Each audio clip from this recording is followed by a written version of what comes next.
پیارے دوستوں، السلام علیکم۔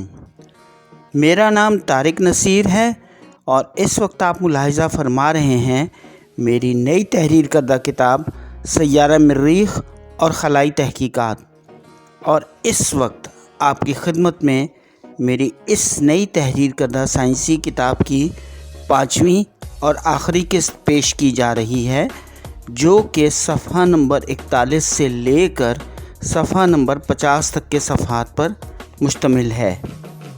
تو آئیے دوستوں، اب ہم اپنی اس نئی کتاب کی 5ویں اور آخری ویڈیو قسط کا آغاز کرتے ہیں۔ بسم اللہ الرحمن الرحیم۔ گزشتہ سے پیوستہ۔ کلاڈیس بطلیمی کے علم الفلکیات کے اس تحقیقی کام کو اور سیارہ مریخ کی مداری حرکت کے اس مسئلے کو حل کرنے کی اس کوشش کو عربی زبان کی کتابوں پر مشتمل ایک مجموعے جس کا نام الماجسٹ ہے میں تفصیل سے بتایا گیا ہے۔ 4 صدی عیسوی کی قدیم چینی ادب کی تحریروں میں بھی سیارہ مریخ کو فائر اسٹار کہہ کر پکارا جاتا تھا۔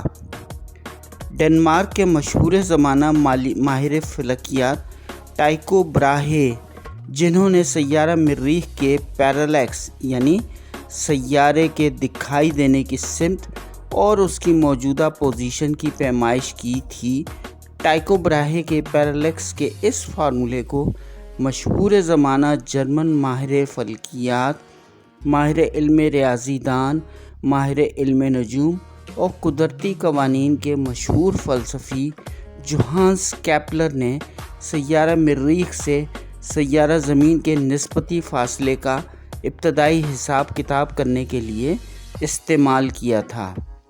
جوہانس کیپلر نے ہی سیارہ مریخ کے اس بیضوی مداری گردشی حرکت کو دریافت کیا تھا۔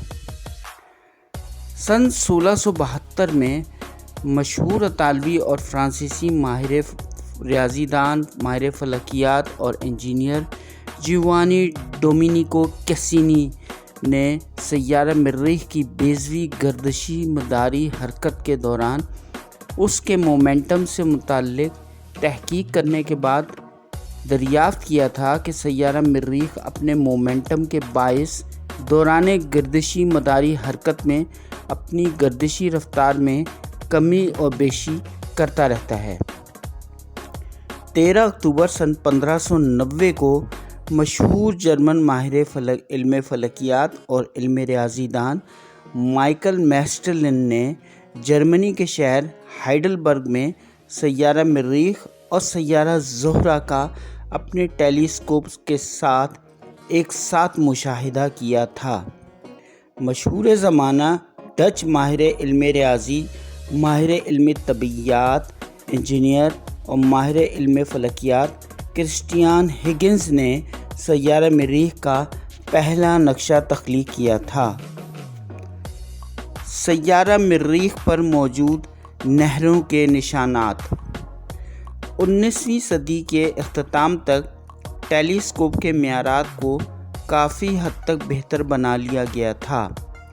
5 ستمبر سن 1877 کو جب سیارہ مریخ اپنے گردشی مدار میں سفر کرتے ہوئے سیارہ زمین کے بے حد قریب سے گزرا تھا، جو کہ تقریباً ہر 15 سے 17 سال کے بعد پیش آتا ہے، جسے پیری ہیلگ اپوزیشن کہا جاتا ہے، تو ایک اطالوی ماہر فلکیات جیوانی ورجینیو شیاپریلی نے سیارہ مریخ کا ایک اور تفصیلی نقشہ تیار کرنے کے لیے اٹلی کے شہر میلان میں پہنچے تھے۔ سیارہ مریخ کے اس تفصیلی نقشے کو بنانے کے لیے اس اطالوی ماہر فلکیات جیوانی ورجینیو شیاپریلی نے 8.7 انچ قطر کا ایک ٹیلی اسکوپ استعمال کیا تھا۔ اس تفصیلی نقشے میں اس اطالوی ماہر فلکیات جیوانی ورجینیو شیاپریلی نے سیارہ مریخ کی سطح پر قدرتی نہروں کے نشانات اور نقوش دریافت کیے تھے، جو کہ وادی ویلس میرینیرس میں موجود تھیں۔ سن 1894 میں مشہور امریکی ماہر علم ریاضی دان اور ماہر علم فلکیات پرسیول لوویل نے اپنی فلکیاتی رصدگاہ کے مشاہدوں کے ذریعے اس بات پر زیادہ زور دیا تھا کہ سیارہ مریخ کی سطح پر پانی کی نہریں موجود ہیں، اور انہوں نے اس موضوع پر کئی کتابیں بھی تحریر کی تھیں۔ مشہور فرانسیسی ماہر فلکیات جن کے نام ہنری جوزف انستاس پیرٹن اور لوئس تھولن تھے، انہوں نے فرانسیسی شہر نائس میں جا کر سیارہ مریخ کی سطح پر ان نہروں کے نشانات کا بخوبی مشاہدہ کیا تھا۔ سن 1909 میں ایک یونانی اور فرانسیسی ماہر فلکیات یوجین میشیل انتونیادی نے اپنی 33 انچ قطر کی ایک ٹیلیسکوپ کی مدد سے ان نہروں کے فاسد نقوش کا مشاہدہ کیا تھا، لیکن انہیں ایسی کوئی فاسد نقوش شدہ نہر نظر نہیں آئی تھی۔ سیارہ مریخ کی سطح پر خلائی تحقیق۔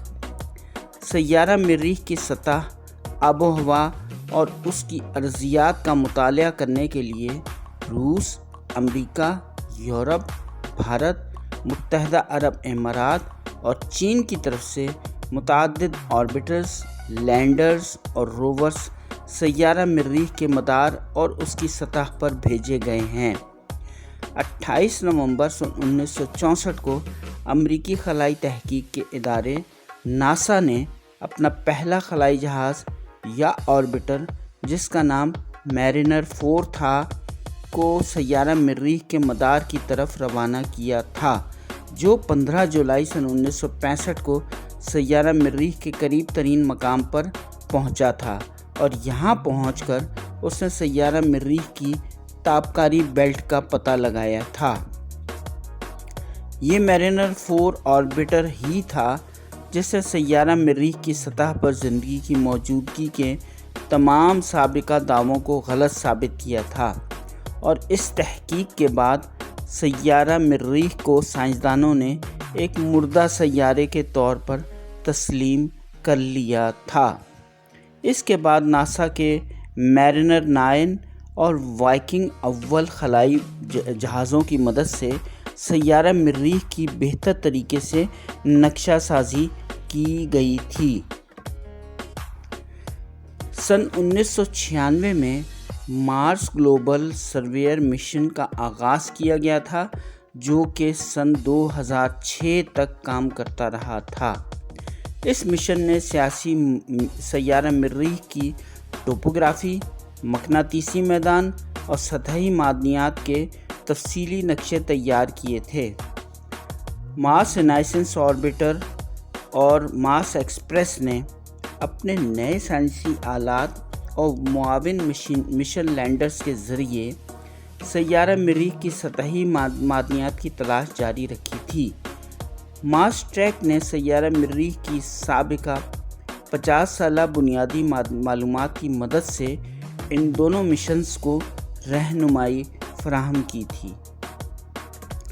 سن 2023 تک سیارہ مریخ سیارہ زمین کی طرف سے روانہ کردہ 10 خلائی جہازوں کی میزبانی کے فرائض سر انجام دے رہا ہے، جن کی تفصیل درج ذیل ہے۔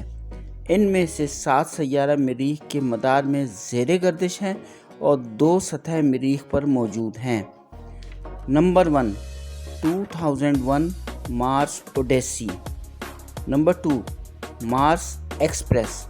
Number 3، Mars Reconnaissance Orbiter. Number 4، MAVEN. Number 5، ExoMars Trace Gas Orbiter. Number 6، the Hope Orbiter. Number 7، the Tianwen Orbiter. Number 8، Curiosity rover. Number 9، Perseverance rover. سیارہ مریخ کی سطح پر رہائش اور زندگی کی تلاش۔ 19ویں صدی کے اواخر تک ماہرین فلکیات سیارہ مریخ کو ایک حیات بخش خصوصیات کا حامل سیارہ سمجھتے رہے تھے جس پر بڑی مقدار میں پانی اور آکسیجن کی موجودگی شامل تھی۔ تاہم سن 1894 میں ایک امریکی ماہر فلکیات ولیم والیس کیمبل، جو کہ امریکی ریاست کیلیفورنیا کی یونیورسٹی کی لک رصدگاہ جو کہ کیلیفورنیا کے شہر سان جوز میں واقع ہے کے ڈائریکٹر تھے، اور انہوں نے اپنی اس رصدگاہ کے اسپیکٹروسکوپ کے ذریعے سے سیارہ مریخ کا جو مشاہدہ کیا تھا، اس مشاہدے سے امریکی ماہر فلکیات ولیم والیس کیمبل نے یہ نتیجہ اخذ کیا تھا کہ سیارہ مریخ کے ماحول میں جو آبی بخارات یا آکسیجن کی مقدار پائی جاتی ہے وہ اتنی کم ہے کہ اس کا اسپیکٹروسکوپ کے ذریعے پتہ بھی نہیں لگایا جا سکتا۔ سن 1909 میں ایک اور امریکی ماہر فلکیات ویسٹو ملون سلیفر نے مزید بہتر آلات کا استعمال کرتے ہوئے اسی تجربے کو دوبارہ دہرایا تھا، لیکن اس تجربے کے بعد بھی وہی سابقہ نتیجہ برآمد ہوا تھا۔ سن 1925 میں ایک امریکی سینیماٹوگرافر ولیم ایس ایڈمز نے بھی اس بات کی تصدیق کر دی تھی کہ سیارہ مریخ پر زندگی اور رہائش کے حالات کبھی بھی سیارہ زمین جیسے نہیں رہے ہیں۔ سن 1970 کی دہائی کے وسط میں امریکی خلائی تحقیق کے ادارے ناسا کے سائنسدان اور مریخ کی سطح پر اترنے والی وائکنگ پروبس کے انجینئر گلبرٹ وکٹر لیون، جنہوں نے سیارہ مریخ کی لینڈنگ سائٹس پر مائکرو حیاتیات کا پتہ لگانے کے لیے سیارہ مریخ کی سطح پر بنائے گئے تجربات کیے تھے، ان کے مثبت نتائج برآمد ہوئے تھے۔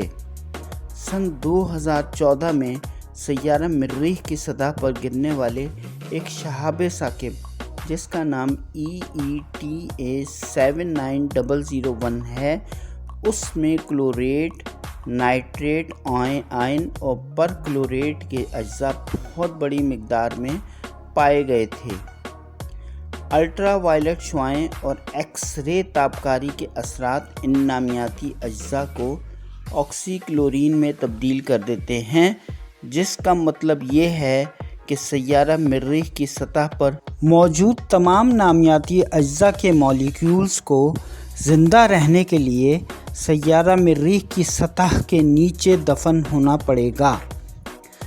جون سن 2024 میں امریکی خلائی تحقیق کے ادارے ناسا نے سیارہ مریخ کی سطح پر واقع شیاوا آبشار میں اپنی پرزیورنس روور کے ذریعے سے دریافت ہونے والی ایک چٹان کو ممکنہ طور پر حیات کا نشان رکھنے والی ایک چٹان کے طور پر اپنی تحقیق کے لیے منتخب کیا ہے۔ 20ویں اور 21ویں صدی کے دوران سیارہ مریخ پر انسانی پرواز کے لیے کئی اہم منصوبے بنائے گئے ہیں، لیکن ان میں سے کوئی بھی منصوبہ قابل عمل تجویز نہیں ہو سکا ہے۔ امریکی خلائی تحقیق کے ادارے ناسا کو سن 2017 میں آتھرائزیشن ایکٹ کے تحت سن 2030 کی دہائی میں سیارہ مریخ کے لیے خلائی عملے کو بھیجنے کے لیے مشن کی ایک فیزیبلٹی رپورٹ تیار کرنے کو کہا گیا تھا، جس میں آخرکار اس منصوبے کو ناقابل عمل قرار دے دیا گیا ہے۔ ختم شد۔